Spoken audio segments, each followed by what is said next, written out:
também peço agora que possamos ficar de pé para darmos continuidade a este ato de culto ao nosso Deus.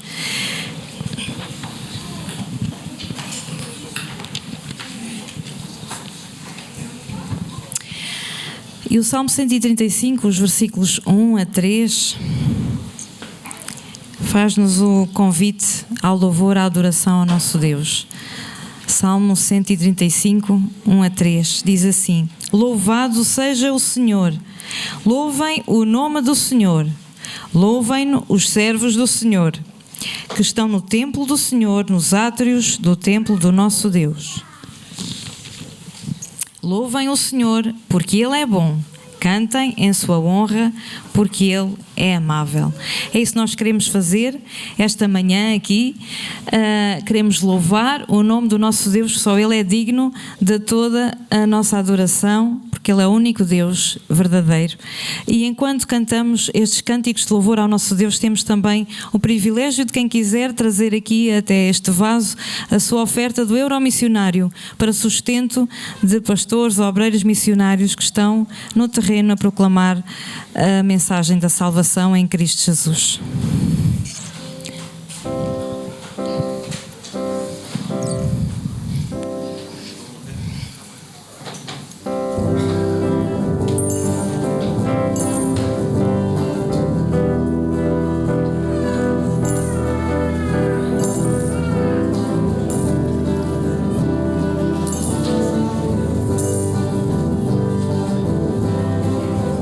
É teu povo.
porque não há outro como tu. Só tu és grande, só tu és tremendo, és soberano, és o nosso Pai Criador, o nosso Salvador. Graças e louvores sejam somente dados a ti. É isto que nós dizemos em nome do Senhor Jesus. Amém. E vamos continuar a louvar, a celebrar, e temos então a oportunidade de dedicar as nossas ofertas, os nossos dízimos. Quem nos visita, não se sinta constrangido, obrigado a ofertar. Se o fizer, que o faça de todo o coração para a honra e glória do nosso Deus. Enquanto cantamos este cântico, tu és digno.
Eu vou pedir então à irmã Rogério que nos dirija numa oração de gratidão por as ofertas levantadas.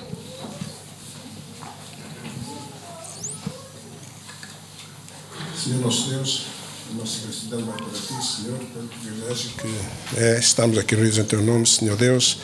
Nós te agradecemos pela vida de cada um dos presentes, Senhor. Obrigado a Deus porque tu nos tens acompanhado, Senhor. Puseste no nosso coração para estarmos aqui reunidos em teu nome, Senhor, para te louvar e engrandecer o teu nome, Senhor. Pois te pedimos que aceites o nosso louvor e a nossa gratidão, porque só tu és digno dela, Senhor. Te queremos consagrar também estes dízimos e ofertas que foram levantados, Senhor, para a tua obra, Senhor, que tu nos orientes, Senhor, para que elas possam ser entregues segundo o teu querer, segundo a tua vontade. Oramos em nome do Senhor Jesus Cristo. Amém. Amém. Podem se sentar e chegou o momento em que nós vamos orar, interceder pelas mães aqui presentes. Então vou pedir a todas as que são mães, que queiram e que possam vir até aqui à frente. Vamos ficar bem apertadinhas e aconchegadinhas. Então vou pedir a todas que queiram que possam vir até aqui à frente, e vamos ter a oportunidade então de pedir ao pastor que possa orar por cada uma de nós, também por aquelas que nos faltam aqui hoje, que não podem estar. Eu gostava que nós pudéssemos orar. e com todo o respeito que nós temos pelo nosso Senhor, porque Ele se entregou por nós, não para salvar apenas estas mães, mas para salvar a todos aqueles que o recebem como o Senhor e Salvador da sua vida. E nós agora dizemos obrigado pelas mães que aqui estão, aquelas que Deus capacitou e que Deus escolheu para terem esta responsabilidade de ser mães. Nós vamos orar por elas. Querido Deus, nesta manhã somos gratos por aquilo que Tu nos tens dado a conhecer de Ti. Hoje nós também estamos gratos pela vida de cada uma destas mulheres que aqui estão. Mulheres a quem Tu escolheste, capacitaste para serem mães. Graças pelas suas vidas, pelo amor delas, pelo cuidado e por aquilo que elas dão aos seus filhos. Nós pedimos-te que as capacites, que as fortaleças. Nós rogamos a Tua bênção sobre elas e também pelos seus filhos e filhas, que saibam honrar, saibam respeitar, valorizar as suas mães, porque é o mandamento que nós temos na Tua palavra. E rogamos que seja a Tua misericórdia a conduzir cada uma destas mães. Aquelas que têm filhos mais novos, filhos mais jovens, filhos adultos, que sempre elas sejam um exemplo no temor e na fé, que elas possam estimular os seus filhos pelo exemplo que elas dão. Por isso, te peço por elas. Toca os seus corações. Que haja uma nova mulher, uma nova mãe em cada uma delas pela ação do Teu Espírito Santo. E que as suas famílias sejam abençoadas pelo Teu Espírito Santo. Nós oramos em nome do nosso Salvador, o Senhor Jesus. Amém. Gostava então que pudéssemos acompanhar agora uma leitura bíblica que se encontra em 1 de João, capítulo 1. Vamos ler os versículos 5 a 10.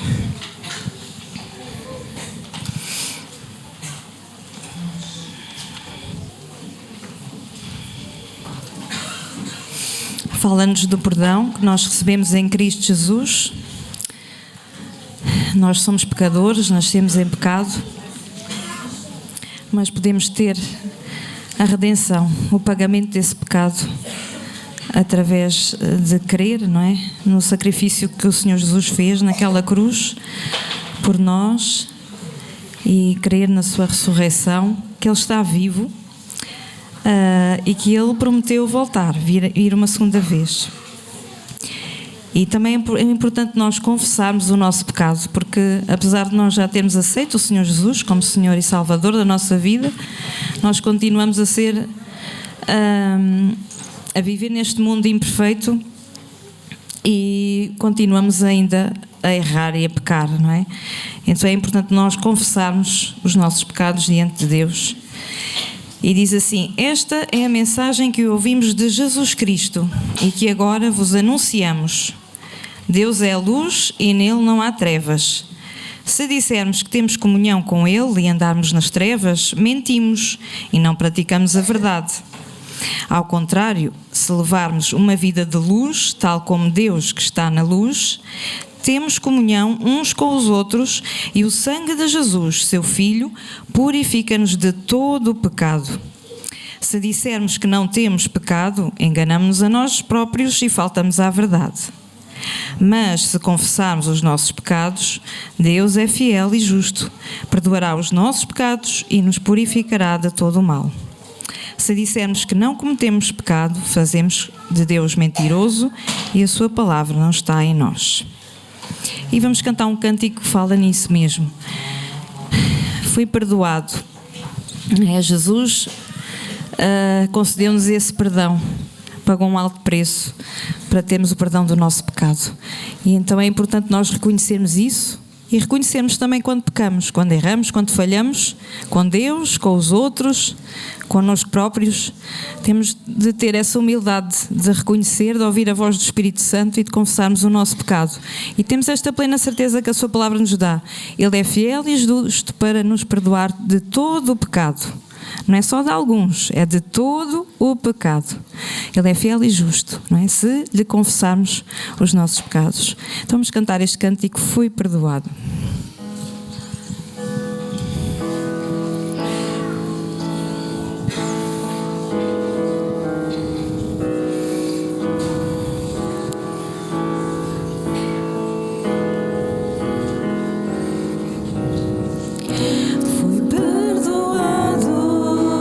Jesus foi condenado,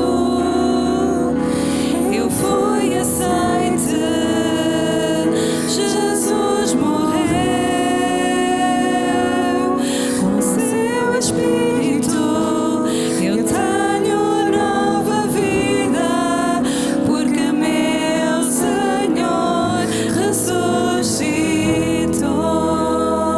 Fui perdoado.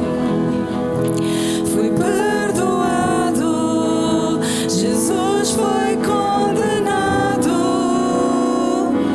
eu fui aceite, Jesus morreu, com seu Espírito eu tenho nova vida, porque meu Senhor ressuscitou.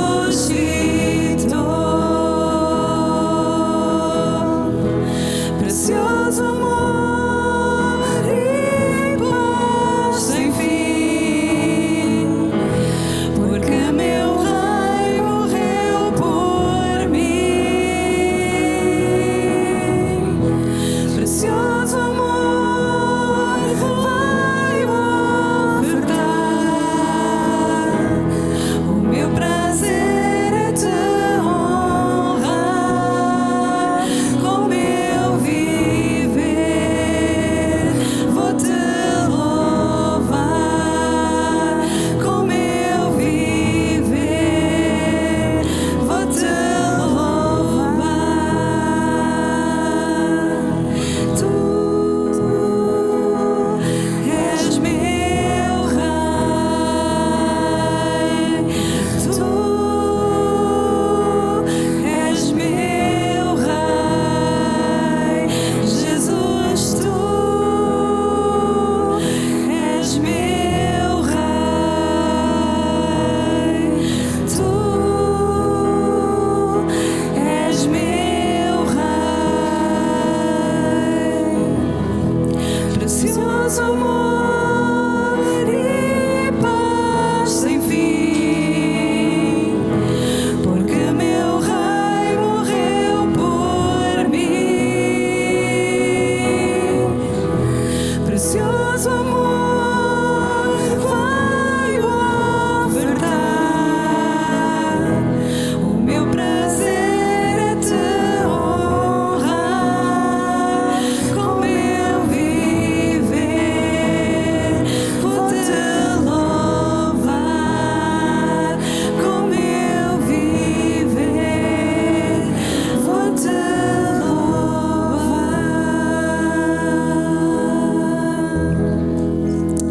Amém. Vou dar a oportunidade então ao pastor.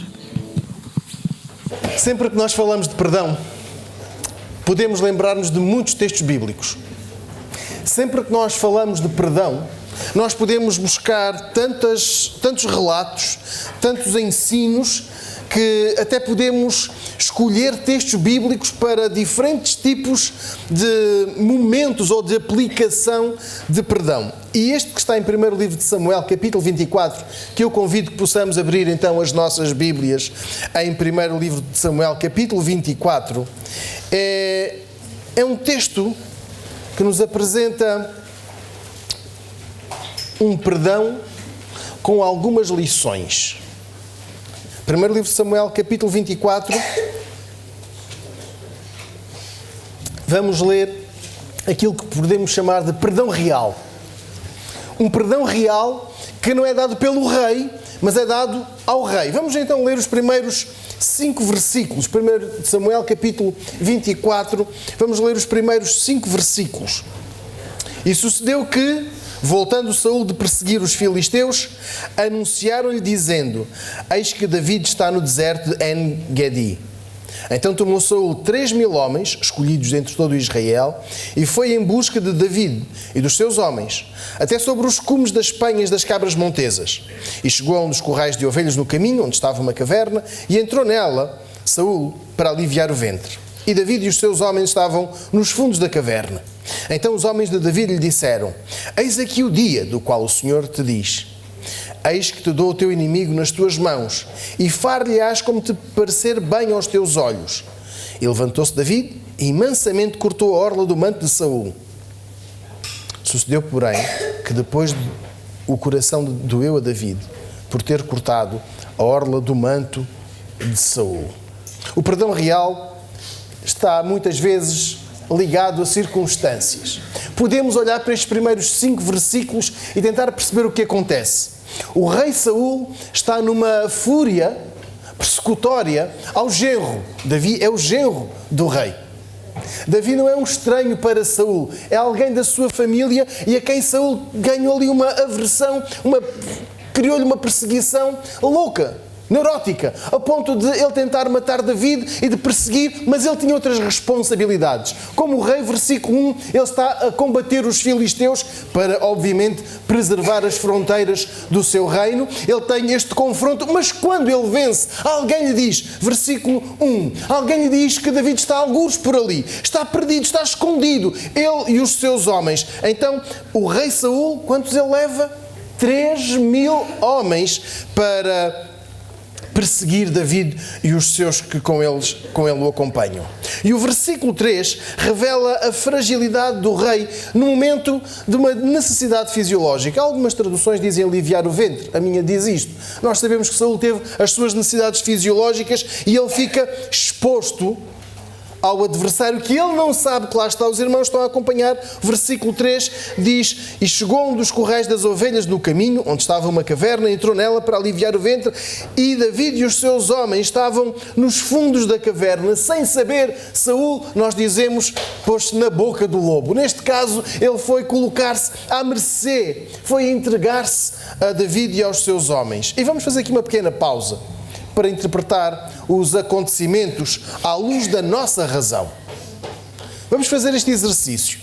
Vamos ler o versículo 1, 2 e 3 e interpretá-lo pela nossa razão. Este momento, o versículo 3 que estamos a ler, em que Saul entra e senta-se ali e ao fundo está David com os seus homens. Este é o momento, é a prova de que Deus tinha colocado, aliás, tinha presenteado, tinha oferecido a David a oportunidade de ele matar Saul. Esta é a interpretação da razão. Chegou o momento, David, de tu matares Saul. Deus é que te entregou e é a altura de morrer. Aquilo que nós chamamos a força da circunstância. Este é o momento em que nós vemos a força da circunstância, em que todos nós que aqui estamos podemos olhar para o versículo 3 e chegar a esta conclusão. Os irmãos querem ver? Versículo 4. É assim que os homens que estão com David também interpretam. Então os homens de David lhe disseram: eis aqui o dia do qual o Senhor te diz: eis que te dou o teu inimigo nas tuas mãos. Esta é a interpretação das circunstâncias da voz da razão. Esta é a interpretação daquele momento, da fragilidade do rei Saul, de toda a inimizade que o ligava a David. Chegou o momento que os próprios homens de David, uns que eram criminosos, outros que eram insatisfeitos com a sua circunstância e outros muito fiéis a David, leais, porque achavam que o rei estava a ser injusto e por isso estavam ao lado de David, e eles têm todos esta interpretação. Versículo 4. As palavras dos homens de David são iguais às da razão de hoje. Mata-o, vinga-te. Deus é que te está a dar a oportunidade de triunfares, de ficares por cima. Mas os irmãos querem ler bem o versículo 4? Reparem como os homens de Davi dizem: faz como parecer bem aos teus olhos. Eles também reconhecem que há uma hierarquia. Eles não dão ordem a Davi. Davi é que lhes dá ordem a eles. E eles agora dizem, os conselheiros, a boa razão, o pensamento crítico diz ao chefe daquele grupo, ao chefe daquele bando: sabes o que vais fazer? Nós não te podemos dizer o que tens de fazer, mas tu sabes o que parecer bem aos teus olhos. Por outras palavras, eles estão a dizer ao chefe: sabes o que tens de fazer, não precisas que nós te digamos, porque tu sabes que o deves matar, mas nós não te dizemos que o deves matar. Tu sabes o que tens de fazer. E empolgado pela interpretação das circunstâncias, empolgado pela palavra, pelo conselho de pessoas leais, de pessoas que estão com ele, pessoas também que estão foragidas, dos insatisfeitos, o que é que David faz? Avança e vai lá. E ele mata Saul? Não, pois não. Ele corta uma parte do manto, da capa do rei. A primeira parte estava feita, era dar ali um primeiro corte. Mas acontece que o versículo 5 diz que o golpe foi outro. Os irmãos, leiam comigo o versículo 5. Sucedeu, porém, que depois o coração doeu a Davi por ter cortado a orla do manto de Saul. O primeiro golpe foi dado, foi cortar o manto. E o segundo golpe doeu bastante no coração deste homem. A avaliação errada das circunstâncias fez com que David desse um passo errado.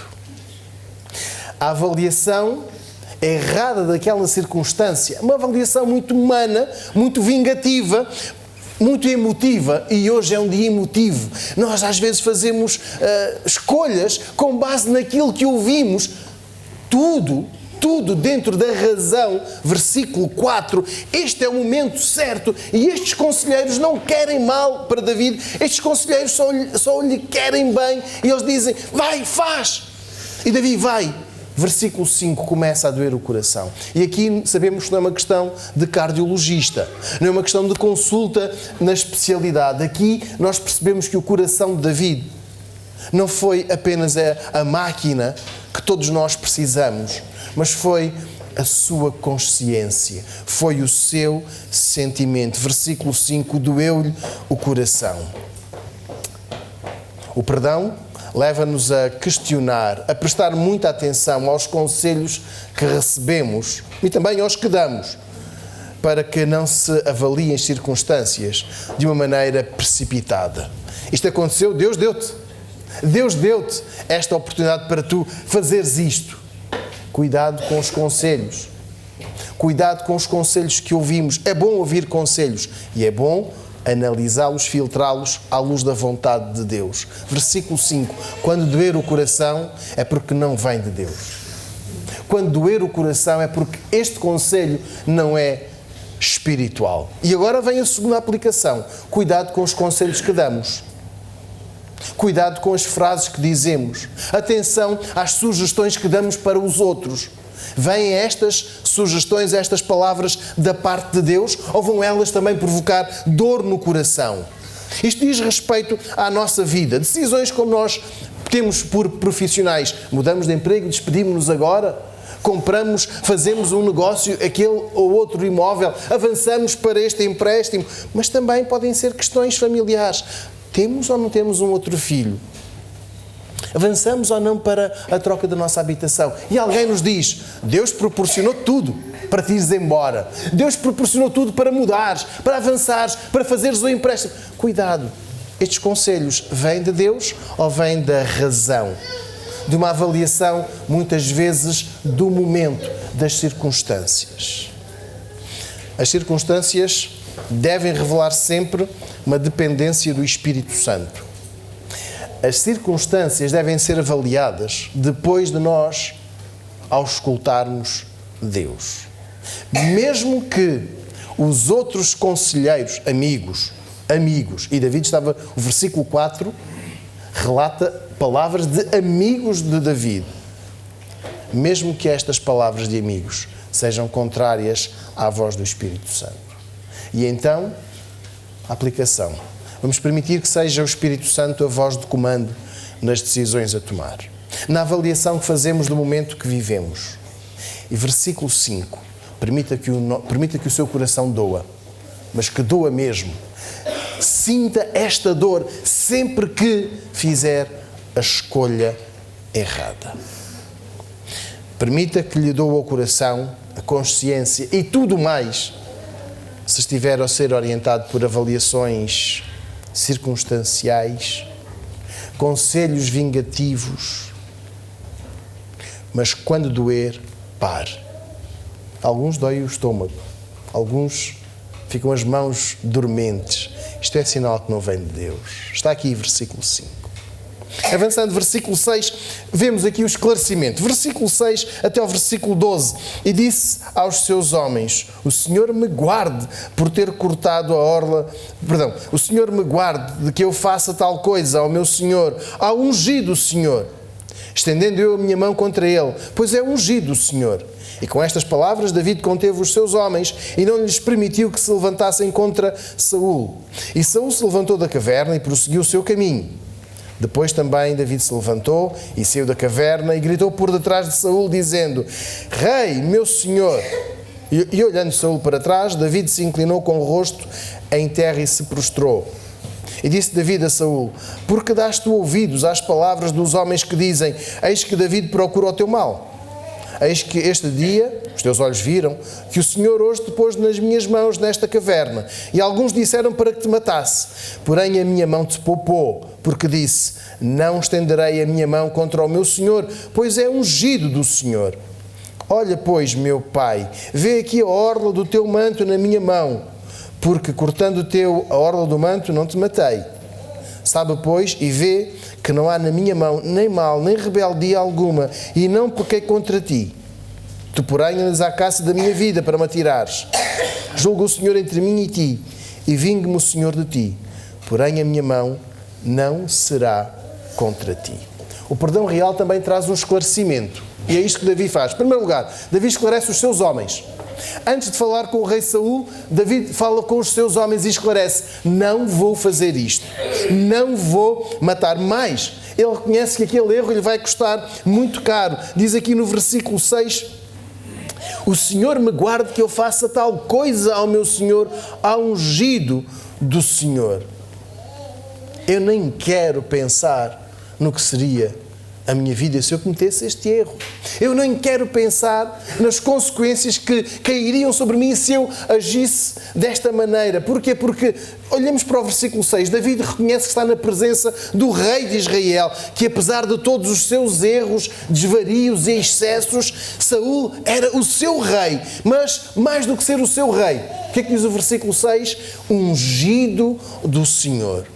E ele não quer levantar a mão contra aquele a quem Deus capacitou. E o ungido, o Senhor, não é porque era uma pessoa especial. Não, é que Deus o fez especial, porque Deus o capacitou. E isto é que o tornava especial. Então David decide esclarecer os seus homens. Eu e também vocês, nenhum de vocês, vai tocar naquele homem.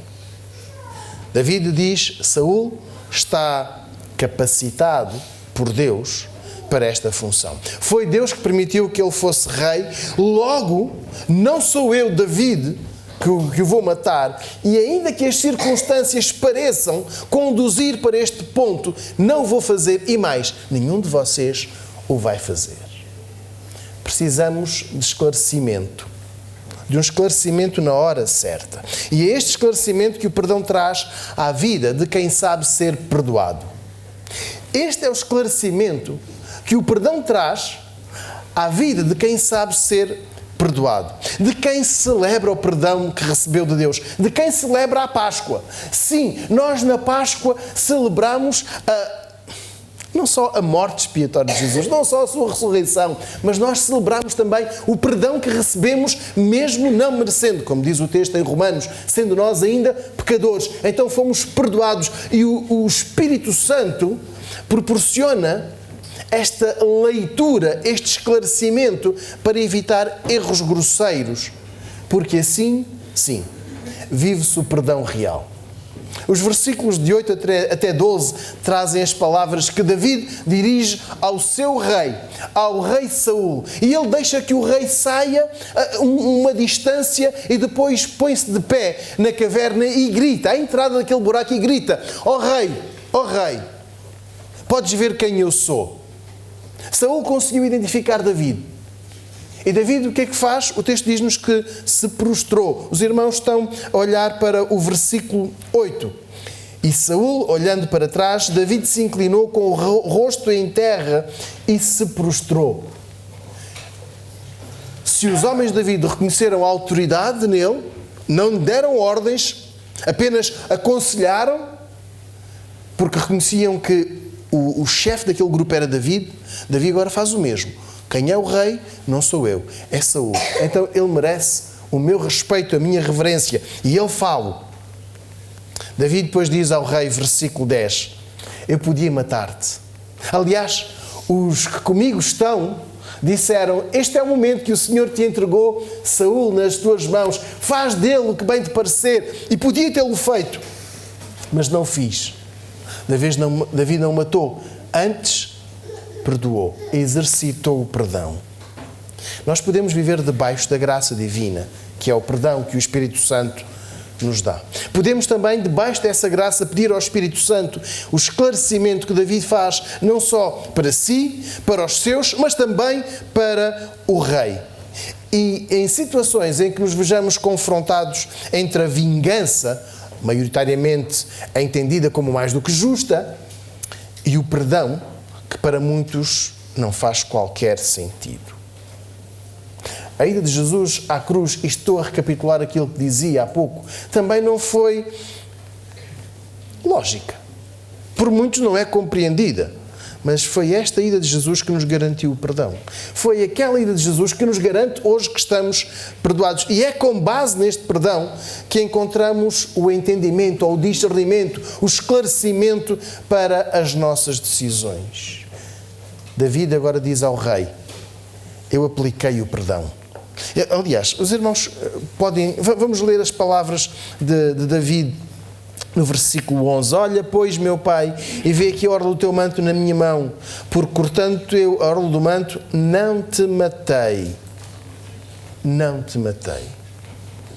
Podia tê-lo feito, rei, mas não o fiz. Versículo 12. Julgo o Senhor entre mim e ti, vingue-me o Senhor de ti, porém a minha mão não será contra ti. Para alguns, a ida de Jesus à cruz foi um ato de uma perda de tempo. Foi um mártir que morreu por uma causa, mas que como ninguém merecia, então foi uma perda de tempo. O versículo 11 e o versículo 12 ensinam-nos que aplicar o perdão na hora certa revela o quanto nós estamos gratos a Jesus pela oferta do perdão que recebemos dele.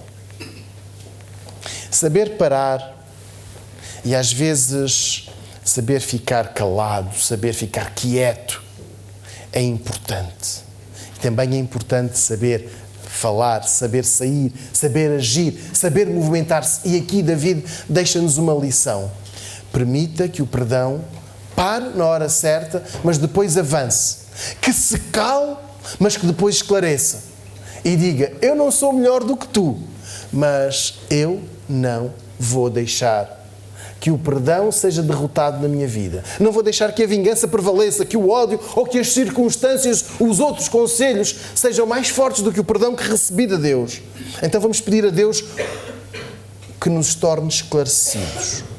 E que isto se revele no perdão que partilhamos com as outras pessoas, que se encontrem ou não em condições mais vulneráveis, pessoas que nos tenham desejado mal, que nos tenham feito mal, pessoas que tenham trabalhado para que o mal se instale na nossa vida. E é aqui que devemos trazer o esclarecimento, pedir ao Espírito Santo que nos traga o esclarecimento para pararmos e para perdoarmos.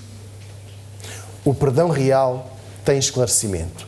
Tem sentido? Tem. Tem lógica? Tem. Porque fomos perdoados. Versículos 16 e 17. O perdão real tem uma recompensa muito grande. Sucedeu que, Acabando David de falar a Saul todas estas palavras, disse Saul: esta é a tua voz, meu filho David? Então Saul levantou a sua voz e chorou. E disse a David: mais justo és do que eu, pois tu me recompensaste com bem e eu te recompensei com mal. A recompensa é esta atitude de Saul. Não é um reconhecimento público. Aliás, não é uma placa que alguém nos diga: esta pessoa é uma perdoadora. Uma vez, 2 vezes, 3, 5, 6 vezes perdoa, então merece uma placa. Não. Os irmãos estão a ler o versículo 16. Estas são palavras do rei Saul. E este homem que diz as palavras do versículo 16 e do versículo 17, esta pessoa não é a mais sensível, nem a mais temente a Deus. Mas estas palavras revelam que há aqui em Saul uma perfeita compreensão do sucedido. Em primeiro lugar, versículo 16, ele chora. E o choro é o reconhecimento da sua fragilidade. Da fragilidade de como a vida não lhe escapou por pouco entre as mãos. Ele estava vulnerável. Mas naquele momento de vulnerabilidade, de fragilidade, a sua vida foi preservada. O rei, que era o homem forte, o rei, o homem poderoso, esteve a uma curta distância de uma morte vergonhosa. Os irmãos imaginam se nesta altura existisse um jornal sensacionalista em Israel. Imaginam? Eu não vou dizer o título do jornal porque depois na gravação do vídeo iremos ser processados. Mas imaginam este jornal que os irmãos estão a pensar. Como é que era o título no dia seguinte? O rei Saul foi apanhado na casa de banho, na sanita, morto, de uma forma vergonhosa. Como se fosse um criminoso, como se fosse um bandido, alguém que na vergonha máxima é apanhado, perseguido como ele perseguia os bandidos. Versículo 16. Saul chora de vergonha. Levantou então Saul a sua voz e chorou. Versículo 16. Davi ouve o rei Saul a chorar porque Davi teve-o na mão, não o matou e lhe revela os factos de como podia ter fugido, ter saído vitorioso por cima daquela situação. Aliás, já que o rei pensava que Davi queria ficar com o seu trono, com o seu protagonismo, com o seu lugar, aquele tinha sido o momento para o fazer e agora Davi podia reclamar o trono, mas não o fez. Versículo 16, isto leva ao choro de Saul. E a primeira grande recompensa do perdão exercitado por Davi foi o reconhecimento de que o rei teve a sua vulnerabilidade. Porque até então Saul sentia-se muito mais poderoso do que Davi. Aliás, Saul está a perseguir Davi. Saul está no encalço de Davi. Davi usa uma expressão que ele quer caçar, como se fosse o predador e a presa. E Saul sente, afinal, não é assim. Eu não sou tão poderoso, eu não sou o mais forte. E com este choro, ele tem este reconhecimento. Eu não sou mais forte. As palavras do versículo 17 trazem outra confissão. E disse a David: mais justo és do que eu, pois tu me recompensaste com o bem e eu te recompensei com o mal. A recompensa é a confissão do rei. Ele confessa quem é o mais correto. E nós não queremos entrar em competição. Quem é que é mais correto? Este ou aquele? Eu ou o outro? Elas ou nós? Não, nós não estamos aqui numa competição, mas Saul reconhece: na verdade, tu és mais justo do que eu, és mais honesto, entre nós os dois és tu.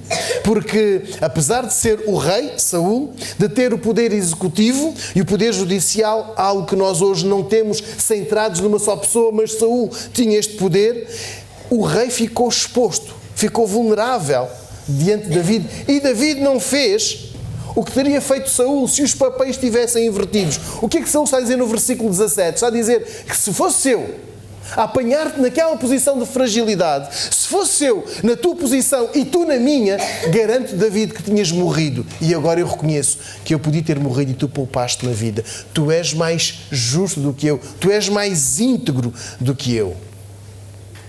Sim, Saul teria acabado com a vida de Davi e mais. teria exposto a toda a população a sua capacidade de eliminar adversários. Da mesma forma que eles tinham acabado de vencer, versículo 1, os filisteus, ele agora podia dizer, depois dos filisteus, Deus deu-me este meu inimigo, este meu adversário, David, e agora vou expor diante de todos vocês como eu sou forte, como eu sou poderoso, como eu sou o melhor. Mas foi o inverso, e tu não fizeste isso. David, se eu tivesse a oportunidade de te matar, a minha popularidade iria aumentar bastante. As pessoas iriam reconhecer que eu realmente sou o melhor rei que eles podiam ter imaginado. Mas tu não o fizeste, e tu podias ter feito o mesmo se tu me matasses. Mas tu não o fizeste. Versículo 17, por isso é que nós temos esta recompensa. Tu me recompensaste com o bem. Eu, porém, te recompensei com o mal. O perdão tem uma recompensa tremenda. O perdão tem uma recompensa enorme, que é quando alguém que é alvo do nosso perdão, quando há perdão, é a certeza de que alguém tem uma oportunidade de viver. Não estou a falar de uma nova oportunidade, de uma segunda ou de uma terceira oportunidade de viver, mas tem outro dia para viver. Mas agora com uma consciência transformada. Uma consciência da necessidade de mudar. Saul reconhece, não há necessidade para esta perseguição. Até porque Davi tem dito anteriormente, a minha mão não te fará mal. Davi assume um compromisso com o rei. Nem sei porque me persegues. Eu nunca te quis mal e eu garanto-te que não te vou atacar, não te vou matar. E aqui Saul tem então uma oportunidade para mudar. Para acabar com aquela perseguição que se tinha tornado louca. E Davi deu uma lição de perdão ao seu superior hierárquico, ao seu rei. Então, para terminarmos nesta manhã a leitura do texto, o perdão real não foi concedido pelo rei, mas foi concedido ao rei. Não foi o rei Saul que poupou a vida de David, não foi o rei Saul que poupou David da morte, mas foi um homem inocente, perseguido, odiado pelo rei, que perdoou este quando estava obcecado em prender e matar um homem que lhe era fiel e que só era adversário na sua cabeça, na sua imaginação doentia. Sim, há uma recompensa para o perdão. Quando nós exercitamos o perdão uns com os outros, quando nós aplicamos o perdão uns aos outros, é o alívio interior. É uma alegria de viver sem carregar o peso do castigo que deve ser infligido a outra pessoa. Isto é uma recompensa. Esta é uma recompensa alegre. Eu estou aliviado porque não tenho mais de desejar o mal para este, o castigo, a punição, e eu estou perdoado. Viver à luz da cruz, não à sombra da cruz, mas à luz da cruz, é ter paz no exercício do perdão. A quem nos magoa, a quem nos quer mal, a quem nos odeia, a quem nos ofende. E David, irmãos, teve de fugir de casa. David teve de andar de cidade em cidade. E fugiu de casa, não foi para um sítio melhor. Não, ele estava uns dias ali, outros dias acolá, enfim, era um foragido. Andava escondido de cidade em cidade, com medo de ser denunciado, versículo 2. E ainda assim, David foi recompensado com esta vitória. Pergunta que quero deixar esta manhã. Quer viver em paz? Quer viver em paz? Então, aquele cântico que estávamos a entoar agora, fui perdoado, é assim que nós nos sentimos. Jesus morreu em meu lugar e eu hoje estou perdoado. Não porque eu mereça, não porque eu seja uma boa pessoa, capaz de me sentir perdoado, capaz de ser perdoado, mas porque Jesus morreu em meu lugar. Eu estou perdoado. E agora? Agora passa à segunda parte. Perdoar quem me magoa. Permitir que o meu coração doa, permitir que o meu coração me pare quando eu for dar um passo errado, quando eu for promover a vingança e não o perdão. peça o esclarecimento espiritual para avaliar corretamente as circunstâncias. Os perdoados sabem reconhecer que a pressão social, a pressão do grupo existe, é real, mas não se deixam levar por ela, porque ouvem a voz do Espírito Santo. Os que obtiveram o perdão real conseguem perceber que as opiniões, os conselhos fundamentados na vingança, no desejo de vingança, não podem prevalecer nas suas vidas. A pergunta é: quer viver em paz? Então receba o perdão. E neste momento vamos orar. Vamos agradecer a Deus porque estamos perdoados. E quem se sente perdoado pode dizer amém. Quem sabe que Deus perdoou as suas falhas, os seus erros, os seus pecados, diga obrigado. E a segunda parte é para quem sente necessidade de perdoar. Deixar de lado estes sentimentos de vingança, ou de ódio, ou de reposição da justiça aos seus olhos. Vamos orar. Senhor Jesus, temos a perfeita noção de que foi o teu sacrifício que nos trouxe o perdão. Por isso dizemos obrigado. Obrigado porque a tua morte tão dolorosa foi o preço a pagar pelas nossas falhas, pelos nossos pecados. Obrigado, Jesus, porque nos dás uma nova oportunidade de viver. Viver aliviados, viver livres da consequência do peso do pecado, do castigo. Obrigado, porque Tu és o nosso Salvador. E agradecemos-te, querido Espírito, porque tantas vezes Tu nos tens feito parar. E queremos pedir-te que nos faças parar quando as decisões forem contrárias à Tua vontade. Não permitas que o sentimento de ódio ou de vingança, o desejo de fazer ou de querer mal aos outros possa prevalecer. E se alguém a quem nós não temos desejado bem, a quem não temos tratado bem, nós pedimos-te que nos faças mudar, nos faças parar. Conduz as nossas vidas pelo perdão, pela alegria, pela paz.